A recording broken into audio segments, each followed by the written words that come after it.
جب تکلیفیں آتے ہیں، مصیبتیں آتے ہیں، تو یاد رکھنا ہے کہ سب سے زیادہ آزمائش انبیاء کرام کو آئی، انبیاء کرام کو سب سے زیادہ آزمائش آئی۔ کسی نبی کو چیرا گیا، کسی نبی کو سولی پر لٹکانے کی کوشش کی گئی، کسی نبی کو درخت میں اگر چھپے ہیں تو درخت کو بیچ سے چیر دیا گیا۔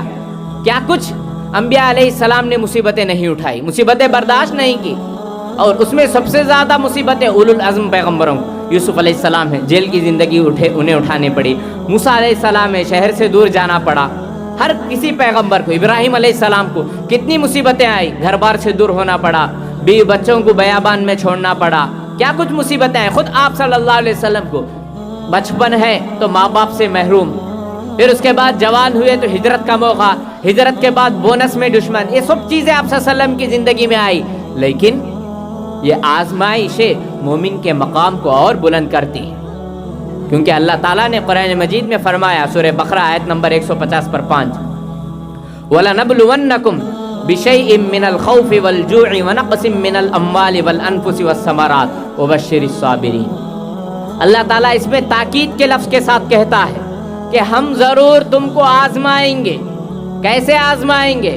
بِشَيْءٍ مِّنَ الْخَوْفِ، تمہیں خوف سے آزمائیں گے، ڈرا کر دھمکا کر تمہیں آزمائیں گے، والجوع، اور بھوک سے آزمائیں گے، تکلیف سے آزمائیں گے، پریشانی سے آزمائیں گے، وَنَقْصٍ مِّنَ الْأَمْوَالِ وَالْأَنفُسِ وَالثَّمَرَاتِ، اور جانوں میں، مالوں میں، ہمارے پھلوں میں، جو ہماری روزی روٹی ہے، تجارت ہے، اس میں کمی کر کے بھی اللہ تعالیٰ آزماتا ہے۔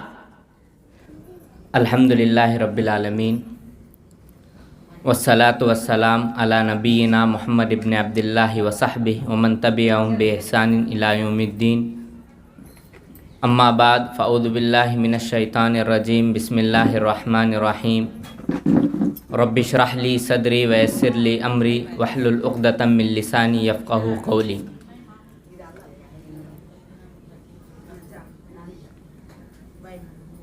معزز خواتین، تمام تعریفیں اللہ رب العالمین کے لیے ہیں، ثانیاً درود و سلام ہو نبی آخر الزماں محمد صلی اللہ علیہ وسلم پر۔ خوشی اور غم، ہم یہ دو لفظ سنتے ہیں، خوشی یہ بھی صبح و شام ہماری زندگی میں کبھی ہوتی کبھی نہیں، کبھی خوشی ہمارے لیے ہوتی ہے، کبھی تکلیف، مصیبت، آزمائش، یہ دونوں چیزیں ہماری زندگی کا حصہ ہیں۔ لیکن جیسے ہی خوشی کا لفظ ہمارے سامنے آتا ہے تو اس کی کیفیات کچھ اور ہو جاتی ہیں۔ سب سے بڑھ کر یہ ہمارے لیے خوشی کا موقع ہے کہ ساری دنیا کی مصروفیات کو ہم نے چھوڑ کر کچھ وقت کے لیے ایک دینی محفل، ایک دینی مجلس میں میں اور آپ جمع ہوئے ہیں۔ یہ بہت بڑی بات ہے، اس پر دگنی خوشی میں ان بچوں کے لیے دیتا ہوں، کیونکہ یہی عمر ان کے بننے کی ہے اور سنورنے کی ہے، کہ ان ماؤں کے لیے مبارکبادی ہے جن ماؤں نے بڑی اہتمام کے ساتھ ان بچوں کو یا بچیوں کو یہاں لایا ہے، وہ خوشی کے ساتھ برداشت کرتے ہوئے، اگرچہ کہ بچپن کی حالت ہے پھر بھی سن رہے ہیں، کیونکہ یہی وہ عمر تھی جس میں مجھے ہو یا میرے ساتھی میرے عزیز کو ہو، دین کے کاموں میں ہمیں آگے بڑھایا تھا۔ میرے والدین ہو یا میرے دوست کے والدین ہو، 7-8 سال کی عمر سے ہی دینی مجلسوں میں، دینی محفلوں میں لے جانا شروع کیے، اس درد کے ساتھ، اس تڑپ کے ساتھ کہ فیوچر میں ہمارا بچہ بھی ایسے ہی تقریر کرے گا، یا ایسے ہی اس کی باتیں ہوں گی، ایسے ہی اس کی نصیحتیں ہوں گی۔ اللہ تعالیٰ آج اس کو پورا کر رہا ہے، انشاءاللہ فیوچر میں ان بچوں کا یا ان بچیوں کا ایسا ہی روشن فیوچر ہوگا انشاءاللہ۔ تو جیسے ہی خوشی اور غم میں خوشی کا لفظ ہمارے کانوں سے ٹکراتا ہے تو ایک عجیب سی کیفیت ہو جاتی ہے۔ اب ہمارے نزدیک خوشی کا مطلب کیا ہے؟ ہر انسان کے لیے خوشی کی کچھ اور چیزیں ہیں۔ ہمارے نزدیک خوشی کا مطلب ہے انٹرٹیننگ، موج مستی، گانے بجانا، یا ایک دوسرے کے لیے کچھ ہنسی مذاق کی محفلیں، یہی چیزیں ہمارے لیے خوشی کا ذریعہ بنتی ہیں۔ اور سب سے بڑا خوشی کا ذریعہ ہے پیسہ۔ ہم سمجھتے ہیں کہ پیسہ ہی خوشی کے اصل ذریعہ ہے، پیسہ نہ ہو تو کچھ نہیں ہے، پیسہ ہو تو ہمارے پاس بہت کچھ ہو سکتے ہیں، بہترین لائف سٹائل، انٹرٹیننگ زندگی، ماڈرن لائف سٹائل، سب چیزیں ہمارے پاس پیسے کا، خوشی کا ایک اصل معیار ہمارے پاس ہم نے پیسے کو قرار دیا ہے۔ اور جس کے پاس یہ پیسہ نہیں ہے مطلب اسے تنگ دست قرار دیتے ہیں۔ دوسرے قرار دے یا نہ دے وہ خود اپنے آپ کو غریب سمجھ لیتا ہے، میرے پاس پیسے نہیں ہیں، میں غریب ہوں، تکلیف پریشانی یہی میری زندگی کا حصہ ہے۔ ہم سب نے یہی کچھ اپنا اصول بنا لیا ہے، جس کے پاس پیسہ ہے مطلب یہ ہے کہ وہ شاندار زندگی ہے، بہترین زندگی اس کی ہے، اور جس کے پاس پیسہ نہیں ہے وہ سمجھتا ہے کہ اپنے آپ کو میں غریب ہوں، محتاج ہوں، مفلس ہوں، ضرورت مند۔ ہم سب یہی گمان کرتے ہیں، حالانکہ اللہ تعالیٰ نے قرآن مجید میں پیسے کو فتنہ کہا ہے۔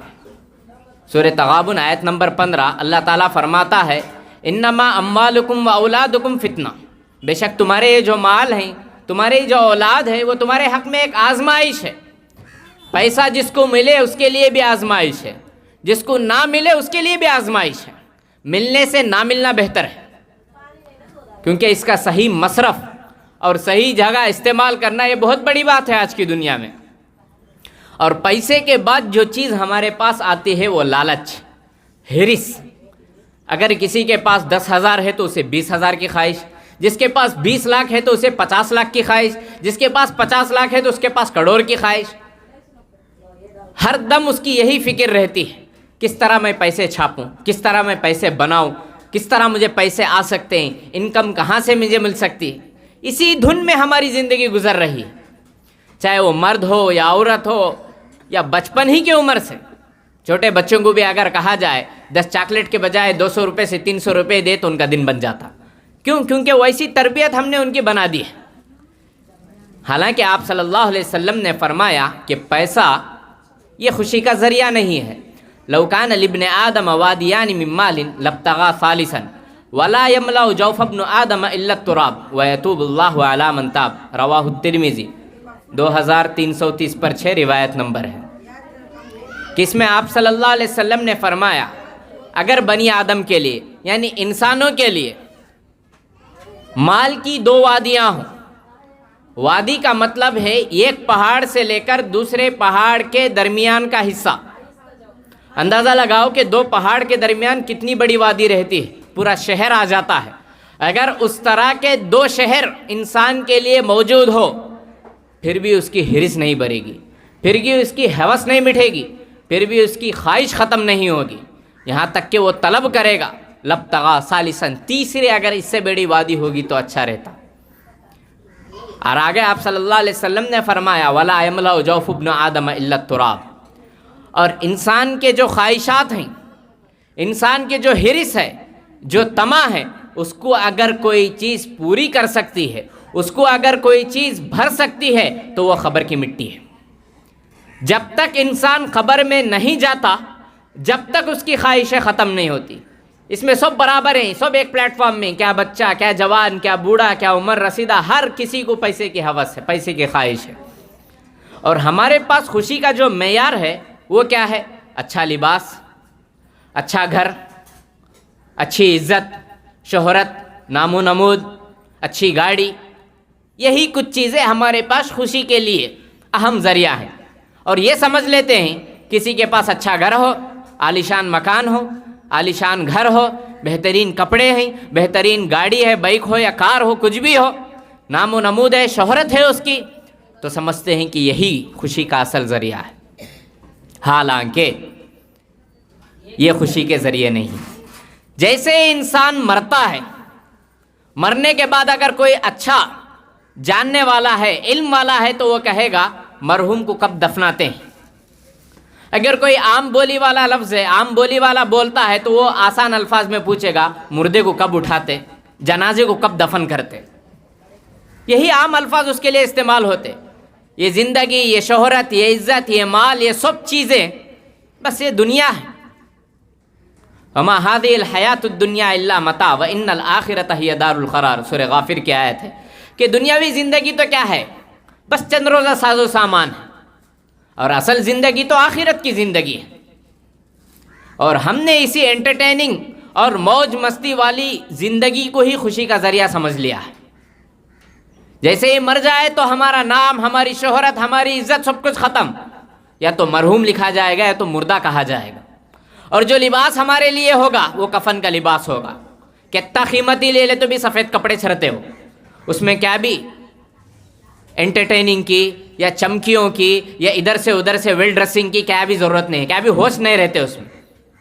مرنے کے بعد چاہے وہ مالدار ہو یا محتاج ہو یا ضرورت مند ہو، مفلس ہو، کوئی بھی ہو، اس کے لیے کپڑا کفن کا ہے، اور اس کا جو گھر ہوگا وہ خبر ہے، 4 گز کی جو زمین ہے وہی کچھ اس کا لیے ہے۔ وہاں پر وہ 100 سال بھی ہو سکتا، 200 سال، 400 سال، 500 سال، اس کی زندگی وہیں پر ہے۔ اس کے بعد عالی شان محلات، بہترین بیڈ، بہترین پنکھے، اے سی، کچھ نہیں، بس خبر کی 4 گز کی زمین اس کے لیے ہے، اسی میں اس کو رہنا ہے، وہ کفن اس کو پہننا ہے، اسی میں اس کو دفن کرنا ہے۔ مرحوم لفظ ہی لگتا ہے، چاہے کتنے ہی عزیز ہوں، چاہے کتنے ہی محبوب ہو سب کے نزدیک، مرنے کے بعد زیادہ سے زیادہ 1 دن، 1.5 دن یا شام، صبح انتقال ہوا شام کو دفناتے، بس جاتے ہیں، مال اولاد وغیرہ واپس آ جاتے ہیں۔ جو چیز ہمارے پاس رہتی ہے وہ ہے ہمارے اعمال۔ اب خوشی کا ذریعہ ہم نے ان چیزوں میں اگر تلاش کرنا ہے تو یہ چیزیں تو بے فانی ہیں، فنا ہونے والی چیزیں ہیں، باقی نہیں رہے گی، کچھ لمحے کی زندگی ہے یہ، ہم نے اسی کو اصل معیار بنا لیا ہے۔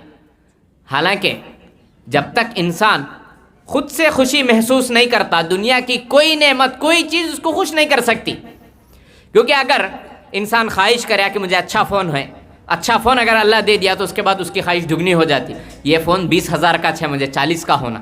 جس کے پاس 40 کا ہے وہ 80 کی خواہش کرتا، جس کے پاس 80 کے ہے وہ لاکھ کے اوپر کی خواہش کرتا۔ یہ ہرس ہے انسان کی، یہ خوشی نہیں ہے۔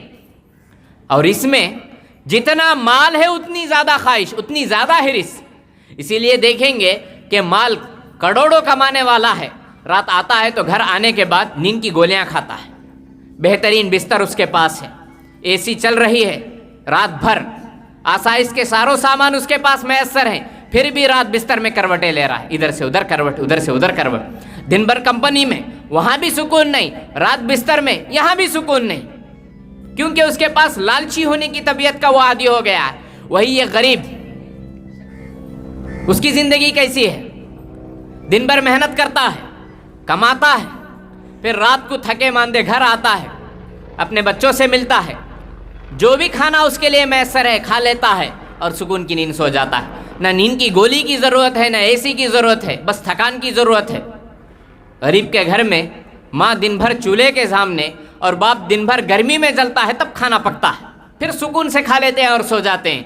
فٹ پاتھ پہ ہم دیکھیں گے، یہاں بھی ہے کہ آس پاس میں رات کا اگر منظر دیکھے کرشنا بیریج کے پاس ادھر ادھر، کہ پوری برجی، پورا اندرونی حصہ لوگ سوئے ہوئے رہتے ہیں، بڑی گاڑیوں کا، چھوٹی گاڑیوں کا، کاروں کا ادھر سے ادھر سے گزر ہوتا رہتا ہے، کبھی ان کی نیند بیدار نہیں ہوتی، کبھی وہ نہیں اٹھتے، دیکھنا تو دور کی بات کون جا رہے ہیں، اٹھتے بھی نہیں، ان کی آنکھ بھی نہیں کھلتی ہے، کیونکہ انہوں نے اس میں ہی خوشی کا ذریعہ تلاش کر لیا ہے، اسی میں انہوں نے سکون تلاش کیا ہے کہ ہماری زندگی اتنی ہے، بس وہ آسانی سے ہے۔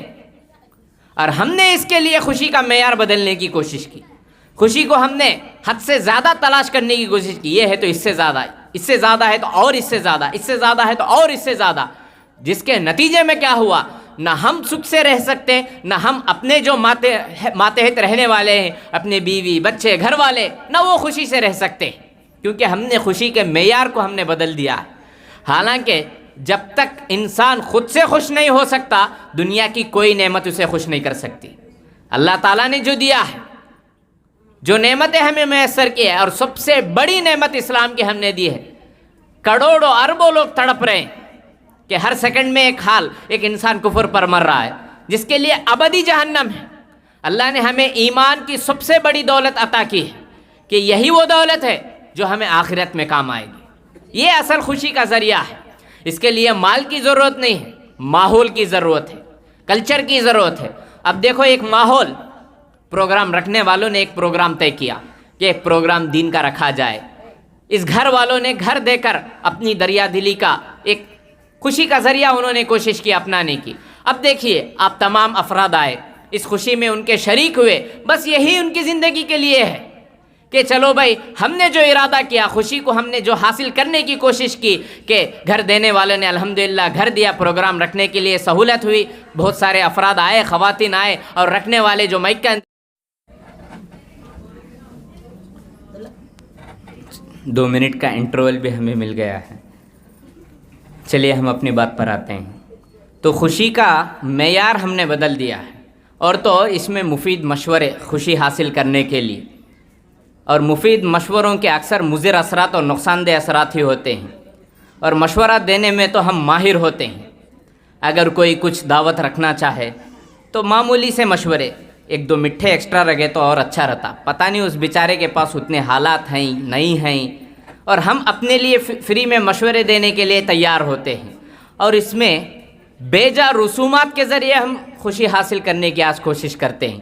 بدعت ہمارے پاس یہ رجسٹر میں ہی نہیں ہے، ایسی چیزیں ہم نے خوشی کے تلاش کر لیے ہیں جو کہ بدعت سے آگے بڑھ کر شرک میں چلی جاتے ہیں، اور ہمیں پتہ ہی نہیں چلتا، اندازہ ہی نہیں ہوتا کہ یہ کام بھی شرک ہیں۔ حالانکہ ان اللہ لا یغفر ان یشرک بہ ویغفر ما دون ذلک لمن یشاء، کہ بے شک اللہ تعالیٰ جس چیز کو بھی چاہے معاف کر سکتا ہے، لیکن شرک ایک ایسی چیز ہے جس کو اللہ تعالیٰ معاف نہیں کرتا۔ اور ہم اپنی زندگی کا یومیہ حساب لگائیے، دن کے 24 گھنٹے میں تکلیف آئے، پریشانیاں آئے تو پہلے ہم کیا کرتے ہیں کہ پہلے تکلیف سے بچنے کے لیے ادھر ادھر جاتے ہیں، ادھر ادھر جانے کی کوشش کرتے ہیں، یہاں وہاں مانگنے کی کوشش کرتے ہیں، غیروں کے راستے پہ جاتے ہیں، یا غیروں کے کھاندوں پر، غیروں کے خدموں میں، غیروں کی مجلسوں میں یہاں وہاں جاتے ہیں۔ جب ساری چیزیں ختم ہو جائے تو اس کے بعد اللہ یاد آیا تھا، سب چیزیں ہو گئے، پار ہو گیا، اب اللہ ایک ہی بچ کو ہے۔ اگر ہم نے اللہ پہلے ہی یاد آ جائے تو ہمارے لیے سب راستے آسان ہو جائے، کیونکہ وہ ایک سجدہ جسے تو گرا سمجھتا ہے 1000 سجدوں سے دیتا ہے آدمی کو نجات۔ تکلیف، پریشانی، جو مصیبتیں ہیں، ہم اس میں کیا کرتے ہیں، ادھر ادھر سب جگہ ہم کوشش کرتے ہیں، کبھی اس کی محفل میں گئے، کبھی وہاں سر جھکائے، کبھی وہاں سر جھکائے، کبھی وہاں مدد مانگے۔ یہ سب کوشش کر لینے کے بعد کوئی بھی آپشن، کوئی بھی راستہ ہمارے سامنے نہیں بستا۔ پھر اس کے بعد ہم نے اللہ یاد آتا، اس وقت تو سب کو بھی یاد آتا، فرعون کو بھی اللہ یاد آیا، ایمان آخری موت کے وقت، ویسا ایمان کیا بھی قبول نہیں ہوتا۔ اگر خوشی حاصل کرنا ہے تو دین اور دین کے کاموں میں حاصل کرے۔ شرک اور جو غیروں کے رسمات ہیں، غیروں کے جو بھی رسومات ہیں، شادی بیاہ سے لے کر کفن دفن سے لے کر مرنے، پیدائش سے لے کر مرنے تک، ساری چیزوں میں ہمارے غیروں کے رسم آگے ہیں۔ ہر جگہ پر شادی کا موقع ہے تو وہاں کچھ رسمیں، مر جائے تو وہاں کچھ رسمیں، پیدا ہو جائے تو وہاں کچھ رسمیں۔ یہ ایسی چیزیں ہیں جو عین شرک ہیں، سب بھی جانتے ہیں پھر بھی کرتے ہیں۔ نہیں، بڑے کیا سمجھیں گے، کہ بڑے کیا سمجھتے، آخرت میں ہمارے بدلے تو وہاں کو کھڑتے نہیں، وہاں ہمارے نامہ اعمال کے بدلے ان کو نہیں کھڑا جائے گا، ان کا حساب ان کو دینا ہے، ہمارا حساب ہم کو دینا ہے۔ ہماری جو غلطی ہے اللہ ہم سے سوال کرے گا، تم جانتے تھے کہ شرک ہے اس طرح کے اعمال، پھر تم نے کیوں کیا ہے؟ اور اللہ تعالیٰ غلطیوں کو، کبھی کبھی سو گئے، نماز نہیں پڑھے، اس کو معاف کر سکتا ہے، لیکن شرک کو معاف نہیں کر سکتا۔ اور شرک کے ناحیے سے جو خوشی حاصل کرنے کی کوشش کریں گے، اس میں خوشی تو نہیں ملیں گی، الٹا غم اور مصیبتیں ہی آئیں گی۔ اور خوشی کے لیے جو آخری چیزیں ہیں، افشوا السلام، وصلوا الارحام، واطعموا الطعام، وصلوا باللیل والناس نیام، تدخلوا الجنۃ بسلام، رواہ عبداللہ بن سلام، ترمذی کی روایت ہے، 2480 پر 5 روایت نمبر۔ کہ خوشی کے جو ذرائع ہیں، افشوا السلام، ایک دوسرے کو سلام کرو، خیر خیریت پوچھو، ملاقات کرو۔ اس سے کیا ہوتا ہے، جب ہم دوسروں کے غم حاصل کریں گے، دوسروں کے غم ہمیں معلوم ہوں گے تو ہمارا غم ہلکا ہو جائے گا۔ ہم وہاں ویسے نہیں کرتے، ہم BBC نیوز بن جاتے ہیں، ایک کی تکلیف کیا تو معلوم ہے تو براڈ کاسٹ میڈیا وہاں سے ادھر تک پورا پھیلا دیتے ہیں، اسے ویسا ہوا کرتے ہیں۔ یہ نہیں میں فیل کرتے ہیں کہ ان کس تکلیف میں گزری ہے، چلو ہم اس کا شکریہ ادا کریں گے، تھوڑا دلاسا دیں گے، تھوڑا اس کے کام آئیں گے۔ افسو السلام میں یہی ہے، سلام کے ساتھ خیر خیریت ہونا ہے۔ وصلوا الارحام، رشتہ داریوں کے ساتھ اچھا سلوک کرو، ان کے ساتھ ہمدردی سے پیش آؤ، ان کے ساتھ مصیبتوں میں، پریشانیوں میں کام آؤ۔ واطعموا الطعام، اور لوگوں کو کھانا کھلاؤ، چاہے وہ کچھ ہی صحیح، مختصر ہی صحیح، کھانا کھلاؤ، کیونکہ کھانا کھا کر جو وہ دعائیں دیتا ہے اسی میں آپ کے لیے خوشی ہے۔ وصلوا باللیل والناس نیام، اور جب رات کا عالم ہے، سارے لوگ سوئے ہوئے ہیں، اندھیرے کا عالم ہے، سارے افراد سوئے ہوئے ہیں، ایسے وقت میں عبادت کرو، کیونکہ ایسے وقت میں جو خوشی حاصل ہوگی اس کی کوئی انتہا نہیں۔ کیونکہ آپ صلی اللہ علیہ وسلم نے فرمایا کہ دو آنسو اللہ کو بہت محبوب ہیں، بہت زیادہ پسندیدہ ہیں دو آنسو۔ ہمارے پاس مگرمچھ کے آنسو تو آ جاتے ہیں، چار جنے کو روتا دیکھے تو ہم نہ بھی رونا آ جاتا، غم کی محفل میں گئے تو خود بخود ہمارے آنسو بہہ جاتے، اور تو اور کبھی سیریل دیکھ کر، کبھی فلم دیکھ کر، نہ جانے کتنی چیزوں سے ہم وہاں کچھ ہوتا ہے، یہاں ہم رونا شروع کر دیتے ہیں۔ لیکن حقیقی آنسو جو اللہ کو پسند ہے، کیا ہم نے ایسے آنسو بہائے ہیں کبھی؟ کیا ہمارے آنکھ سے ایسے آنسو نکلے ہیں؟ کیونکہ آپ صلی اللہ علیہ وسلم کی زبانی ہے کہ اگر کوئی شخص تنہائی میں اللہ کو یاد کرتا ہے، اللہ کا ذکر کرتا ہے، اس کو یاد کرتے ہوئے اس کے آنکھوں سے جو خطرے جاری ہوتے ہیں، جو خوشی کے وہ آنسو بہاتا ہے اللہ کو یاد کرتے ہوئے، وہ آنسو ٹپکنے سے پہلے اللہ اس کو مغفرت کر لیتا ہے۔ اب تم اپنی زندگی کا حساب لگائے، کیا ہم نے کبھی تنہائی میں چھپ کر اللہ کو یاد کر کے اپنی مصیبتیں اس سے شیئر کر کے ایسے آنسو ہم نے بہائے ہیں؟ اپنی ضرورتوں کو خالص اللہ سے اس کے پاس، اور ایسے وقت میں جو تہجد کا وقت ہے، سارے افراد سوئے ہوئے، ویسے وقت میں ہم نے مانگنے کی کوشش کی، یہ ہے خوشی حاصل کرنے کا ذریعہ۔ تدخل الجنت بسلام، دنیا بھی ہماری سنبھل جائے گی اور آخرت بھی ہمیں کام آ جائے گی۔ یہ تو ہوئی خوشی۔ اب اس کا دوسرا پہلو ہے غم۔ ہم میں سے کوئی بھی نہیں چاہتا کہ غم آئے، مصیبتیں آئے، تکلیفیں آئے۔ سب چاہتے ہیں کہ ہماری زندگی موج مستی سے گزرے، ہماری زندگی میں ہر دم خوشیاں ہی خوشیاں ہوں، دعائیں ہاتھ اٹھے تو اللہ ہم نہ دن ساری خوشیاں ہوں، رات بھر بھی خوشیاں ہوں، خوشیاں ہی خوشیاں ہوں۔ لیکن غم بھی زندگی کا ایک حصہ ہے، یہ بھی ایک ضابطہ حیات ہے۔ جس طرح خوشی ایک ذریعہ ہے زندگی کا، غم بھی ایک ذریعہ ہے، کیونکہ اگر غم نہ ہو تو خوشی کا کوئی مقصد ہی نہیں ہے۔ اگر کسی کو خوشیاں ہی خوشیاں ملے تو پھر غم کیا چیز ہے اسے معلوم نہیں ہو، تو خوشی کی قدر ہی نہیں رہے گی اس کے پاس۔ جب تکلیف ہوگی، 2 دن بھوکا رہے گا، اس کے بعد اگر اس کے سامنے بریانی رکھی جائے گی تو قدر سے کھائے گا۔ 2 دن تک اسے بریانی رکھی جائے گی تو وہ کیا کرے گا؟ کب بھی ایچ کیا، ذرہ بدلانا نہیں کیا، یہ اس کی زبان سے ناشکری کے الفاظ خود بخود آ جائیں۔ تو غم اگر زندگی میں آئیں گے تبھی اس کو خوشی کا مقصد معلوم ہوگا، خوشی کیا چیز ہے، خوشی کی اہمیت کیا ہے، یہ بھی معلوم ہوگی۔ اور تو اور اگر کسی کو پریشانی آتی ہے، مصیبت آتی ہے، تکلیف ہوتی ہے، آزمائشیں آتی ہے، تو ان آزمائشوں پر، ان مصیبتوں پر، ان پریشانیوں پر نہیں گھبرانا ہے، بلکہ ثابت قدمی رہنا ہے۔ اللہ تعالیٰ نے فرمایا سورہ بقرہ آیت نمبر 150 پر 3، یا ایھا الذین آمنوا استعینوا بالصبر والصلاۃ ان اللہ مع الصابرین۔ اے ایمان والو، ثابت قدمی کے ذریعے اور نماز کے ذریعے اللہ تعالیٰ سے مدد طلب کرو۔ ان اللہ مع الصابرین، بے شک اللہ تعالیٰ ثابت قدم رہنے والوں کے ساتھ ہے۔ اور یہ غم اور جو تکلیف کا جو مرحلہ ہے وہ اکثر اللہ تعالیٰ نیک لوگوں کو آزماتا، جو جتنا نیک ہے اس کو اتنی زیادہ آزمائش۔ اب ہم بھی اس میں یہ نہیں سمجھ لینا کہ گناہ کر کو اللہ ہم نہ کیا کی سزا دیا لے گا تو سمجھنا اللہ آزما رہا کر، اچھے کام کرتے ہوئے اللہ آزما رہا تو وہ ہے آزمائش۔ گناہوں میں تکلیف پہنچتی ہے تو یہ آزمائش نہیں ہے۔ جب تکلیفیں آتے ہیں، مصیبتیں آتے ہیں تو یاد رکھنا ہے کہ سب سے زیادہ آزمائش انبیاء کرام کو آئی، انبیاء کرام کو سب سے زیادہ آزمائش آئی۔ کسی نبی کو چیرا گیا، کسی نبی کو سولی پر لٹکانے کی کوشش کی گئی، کسی نبی کو درخت میں اگر چھپے ہیں تو درخت کو بیچ سے چیر دیا گیا۔ کیا کچھ انبیاء علیہ السلام نے مصیبتیں نہیں اٹھائی، مصیبتیں برداشت نہیں کی۔ اور اس میں سب سے زیادہ مصیبتیں اولو العزم پیغمبروں، یوسف علیہ السلام ہے، جیل کی زندگی انہیں اٹھانے پڑی۔ موسیٰ علیہ السلام ہے، شہر سے دور جانا پڑا۔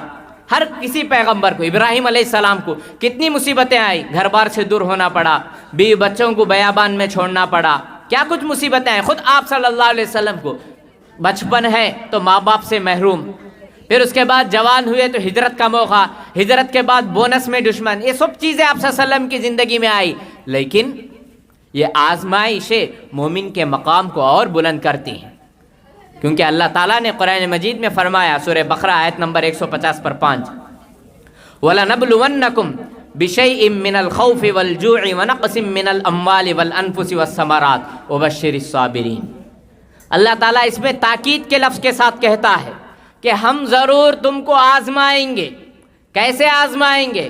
بِشَيْءٍ مِّنَ الْخَوْفِ، تمہیں خوف سے آزمائیں گے، ڈرا کر دھمکا کر تمہیں آزمائیں گے، والجوع، اور بھوک سے آزمائیں گے، تکلیف سے آزمائیں گے، پریشانی سے آزمائیں گے۔ وَنَقْسِم مِّنَ الْأَمْوَالِ وَالْأَنفُسِ وَالثَّمَرَاتِ، اور جانوں میں، مالوں میں، ہمارے پھلوں میں، جو ہماری روزی روٹی ہے، تجارت ہے، اس میں کمی کر کے بھی اللہ تعالیٰ آزماتا ہے۔ ان سارے آزمائشوں میں جو اللہ تعالیٰ کو یاد رکھتا ہے اور زمانے کو شکوہ نہیں کرتا، لا یسب الدہر وان الدہر، آپ صلی اللہ علیہ وسلم نے کہا کہ زمانے کو گالی مت دو، حالات کو گالی مت دو، میں خود حالات ہوں۔ کیونکہ ہم کیا کرتے ہیں، تجارت ٹھپ پڑ گئی، میں کیا ملے اللہ تعالیٰ کو، میرے علاوہ دوسرے کون بھی دکھے نہیں گیا، میرے ساتھ ہی یہ حالات کیوں پیش آتے، مجھے ہی مصیبتیں کیوں پیش آتی۔ کیونکہ ایسے طرح آزمائشیں آئیں تو اللہ کی اس آیت کو یاد رکھ لینا ہے، لا یکلف اللہ نفسا الا وسعہا، کہ اللہ تعالیٰ چاہے وہ مومن مرد ہو، کوئی مومن عورت ہو، کوئی بھی نفس ہو، چاہے وہ مرد ہو یا خاتون ہو، اللہ تعالیٰ کسی بھی شخص کو، کسی بھی خاتون کو اس کی طاقت سے زیادہ اس پر بوجھ نہیں ڈالتا۔ یاد رکھیے یہ بات کو، یہ قرآن کی آیت ہے، سورہ بقرہ کی آخری آیتوں میں، لا یکلف اللہ نفسا الا وسعہا، کہ اللہ تعالیٰ کسی بھی انسان کو اس کی طاقت سے زیادہ اس پر بوجھ نہیں ڈالتا۔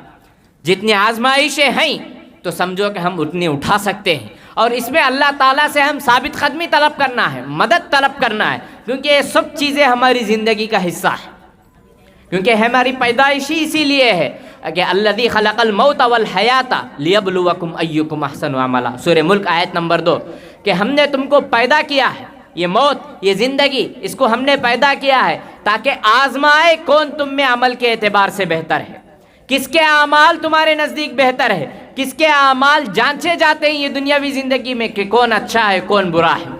اگر ہم ان مصیبتوں میں، ان پریشانیوں میں، ان تکالیف میں غم کا شکار ہو جائیں گے، شکوے شکایتوں کا شکار ہو جائیں گے، یا ناجائز چیزوں کی طرف جائیں گے، یا ادھر ادھر درگاہوں میں، یا ادھر ادھر آستانوں میں، چوکٹوں میں ادھر ادھر مانگنے کی کوشش کریں گے، تو ہمیں اور زیادہ مصیبتیں آئیں گی۔ ہماری مصیبتوں میں کمی ہونا ہے، استعینوا بالصبر والصلاۃ، کہ ہم کو نماز کے ذریعے اور ثابت قدمی کے ذریعے اللہ تعالیٰ سے مانگنا ہے، اور یہ بات یاد رکھتے ہوئے کہ غم بھی زندگی کا ایک حصہ ہے۔ غم نہ ہو تو خوشی کی ہمارے پاس قدر نہیں رہے گی، خوشی نہ ہو تو غم کی قدر نہیں رہے گی، یہ دونوں بھی ویسے ہی لازم و ملزوم ہیں۔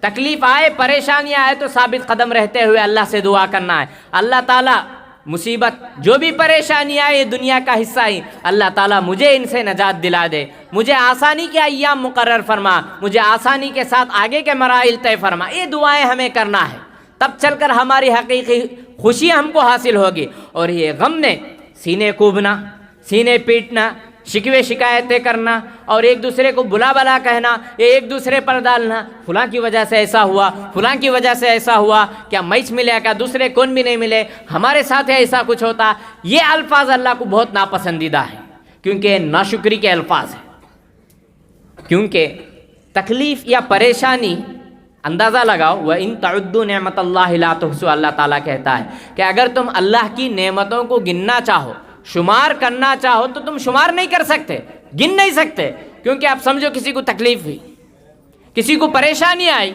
تو پریشانی ایک ہے، لیکن خوشیوں کے کتنے موقع ہیں۔ اللہ تعالیٰ نے ہمیں صحیح طور پر ہاتھ پیر سارے اعضاء دیے ہیں، صحت مند زندگی دیے ہیں، چلنے پھرنے پر ہم قدرت رکھ سکتے ہیں، کہیں جا سکتے ہیں، کہیں آ سکتے ہیں، ایک دوسرے کو دلاسا دے سکتے ہیں، ایک وقت بھوکا ہی صحیح لیکن سکون کے ساتھ تو ہیں۔ کتنے ہی لوگ ہیں، ہندوستان میں خود 10 سے 12 کروڑ کی آبادی بھوک سے سوتی ہے، بھوکے سوتی ہے ہر رات پلیٹ فارموں پر، اور ہمارے اور تمہارے گھر میں تو الحمدللہ چولہا جلتا ہے، چولہا پکتا ہے، ہم کھاتے ہیں پیتے ہیں، پھر بھی ناشکری کے کلمات ہمارے پاس ختم نہیں ہوتے۔ شیخ سعدی رحمہ اللہ کا واقعہ ہے، ایک مرتبہ وہ مسجد سے نکل رہے تھے، ان کے پاس پیر میں جوتے نہیں تھے، وہ شکوے کی زبان میں بولے، کیا اللہ میرے پاس جوتے نہیں نا، کیسا جانا میں باہر۔ اتنے میں انہوں نے دیکھا کہ ایک آدمی چل رہا ہے، اسے پیر ہی نہیں ہے، ایک قدم ہی نہیں، ایک پیر ہی نہیں ہے۔ فوراً انہوں نے شکر ادا کیا کہ اللہ تعالیٰ شکر ہے تیرا کہ مجھے کم از کم جوتے نہیں ہیں، لیکن قدم تو ہیں، پیر تو ہے، میں چل سکتا ہوں، کہیں جا سکتا ہوں، بندے کے پاس پیر تو نہیں ہے۔ دین کے سلسلے میں انظروا الی من هو اسفل منکم، اپنے سے دنیا کے سلسلے میں اپنے سے کمتر کو دیکھنا ہے، دین کے سلسلے میں اپنے سے اوپر والے کو دیکھنا ہے۔ ہمارا الٹا پروگرام ہے، ہم کیا کرتے ہیں، دنیا کے سلسلے میں اپنے سے اونچا کو دیکھ کر اس کی خواہش کرتے ہیں، دین کے سلسلے میں وہ خواہش ہمارے پاس نہیں آتی۔ دینداری کی آج بہت ضرورت ہے، اسی میں ہم کو یہ خوشی اور غم تلاش کرنا ہے. اور غم میں سب سے بڑی چیز کہ غم ہے تو اللہ تعالیٰ کی وہ آیت سورہ انشراح ہم تم پڑھتے ہیں سنتے ہیں، ان مع العسر یسرا، کہ بے شک تکلیف کے ساتھ ہی آسانی ہے. کہ جب مصیبت آتی ہے تو اس آیت کو یاد رکھنا ہے کہ مصیبتیں آ رہی ہیں، تکلیفیں آ رہی ہیں، تو پہلے سمجھنا ہے وما اصابکم من مصیبت فبما کسبت ایدیکم، سورہ شورى کی آیت ہے.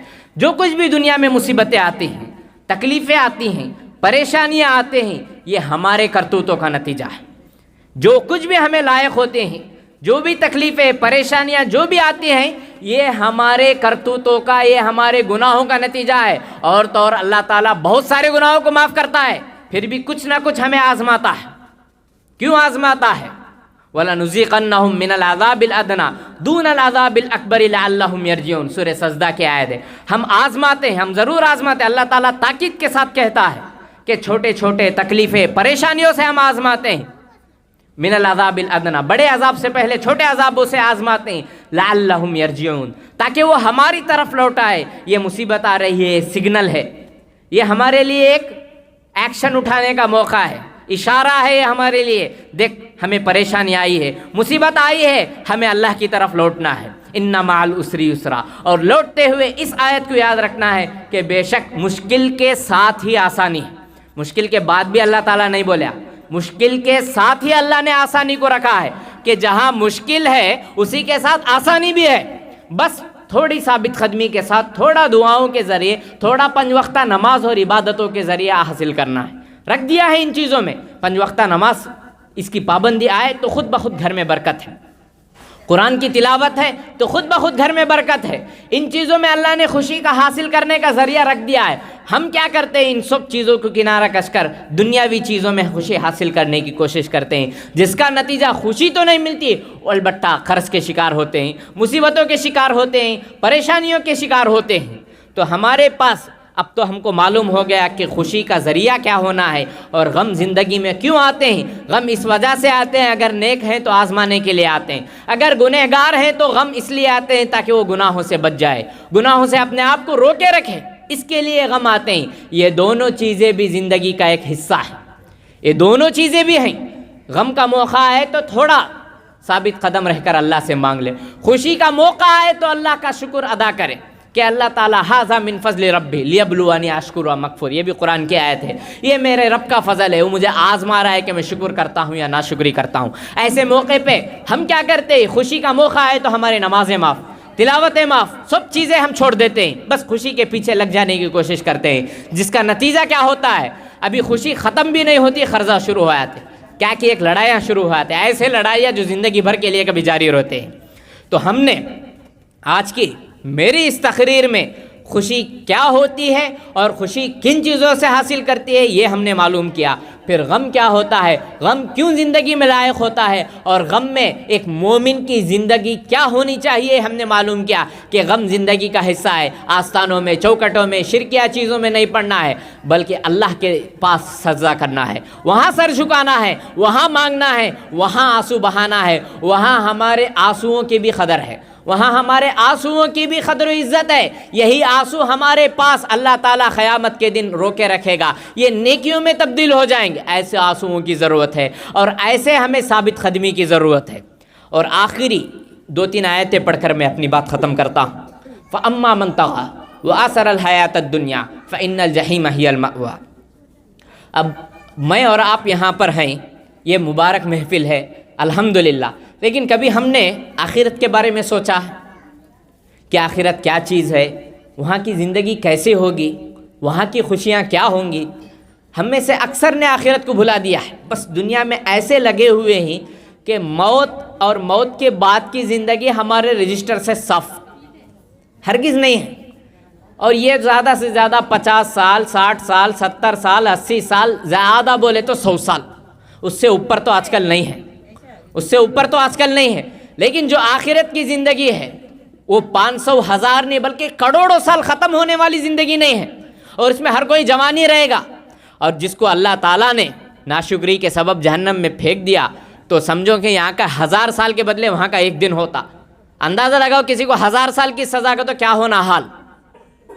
یہ دنیا کی زندگی ہے، مختصر زندگی ہے، آزمائش کی زندگی ہے، اصل زندگی تو آخرت کی ہے۔ فَأَمَّا مَن طَغَىٰ، وہ شخص جس نے سرکشی کی، معلوم ہوا کہ 5 وقت نماز پڑھنا ہے، دین میں آگے بڑھنا ہے، پھر بھی سرکشی کر رہا ہے، غفلت کا شکار ہے اور دنیاوی زندگی کو ترجیح دے رہا ہے، مال کی حرص اس میں لگا ہوا ہے، فَإِنَّ الْجَحِيمَ هِيَ الْمَأْوَىٰ، بے شک جہنم اس کا ٹھکانہ ہے، جہنم اس کے لیے پہلے سے سگنل دے کر بیٹھا ہے۔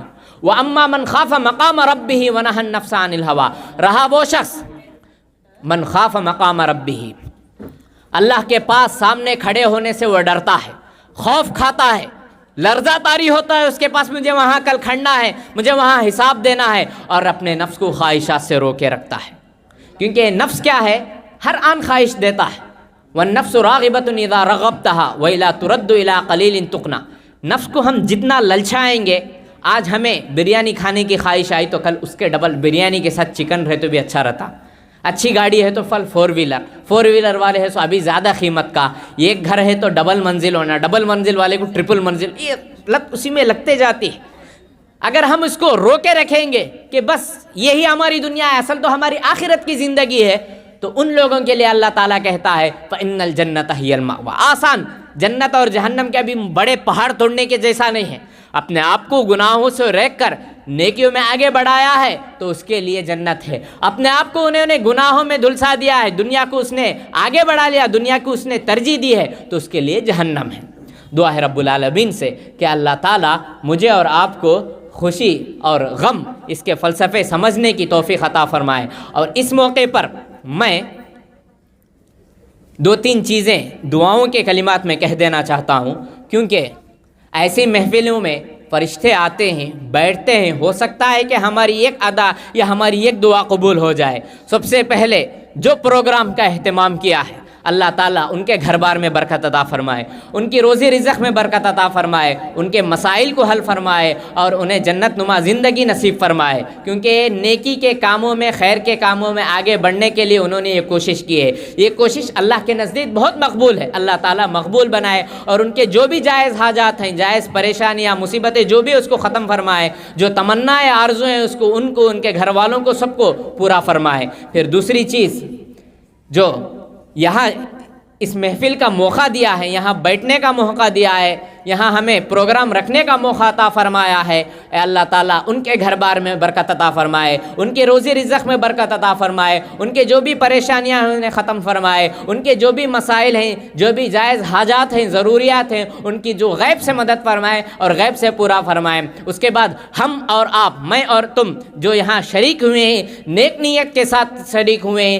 نیک مقصد کے ساتھ شریک ہوئے ہیں، دنیا کمانے کے لیے نہیں ہے اللہ، بلکہ آخرت کے لیے ہم جو یہاں شریک ہوئے ہیں، ہماری جو بھی جائز حاجات ہیں، جائز پریشانیاں ہیں، جو بھی ہیں مصیبتیں ہیں، سب کو ختم فرمائے۔ یہاں آنے والے اور یہاں کے جو بھی ہیں افراد اور اس محلے کے جو افراد ہیں، اور خصوصاً یہاں بیٹھے ہوئے جو بھی خواتین ہیں، جو بچے ہیں، اللہ تعالیٰ تمام کے جو بھی جائز حاجات ہیں سب کو پورا فرمائے، گھر بار میں روزی رزق میں برکت عطا فرمائے اور عزت کے ساتھ زندگی، اور جو ایمان بالخیر اور مرتے وقت جو کلمے کی جو موت ہے، اللہ تعالیٰ ہم تمام کو ایسی موت نصیب فرمائے، اور جب تک ہمیں زندہ رکھ، اچھائی کے ساتھ ہمیں زندہ رکھنے کی ہمیں اللہ تعالیٰ ہمیں توفیق عطا فرمائے۔ بس انہی باتوں پر میں اپنی بات ختم کرتا ہوں، اور اسی کے ساتھ کہ دعا ہے رب العالمین سے کہ اللہ تعالیٰ ایسی محفلیں ہمیں بار بار قائم کرنے کی ہمیں توفیق عطا فرمائے، ایسی محفلوں میں شریک ہمیں بھی بار بار شرکت کرنے کی توفیق عطا فرمائے، اور جو قائم رکھنے والے ہیں اللہ تعالیٰ ان کی غیب سے ایسی محفلیں قائم کرنے کے لیے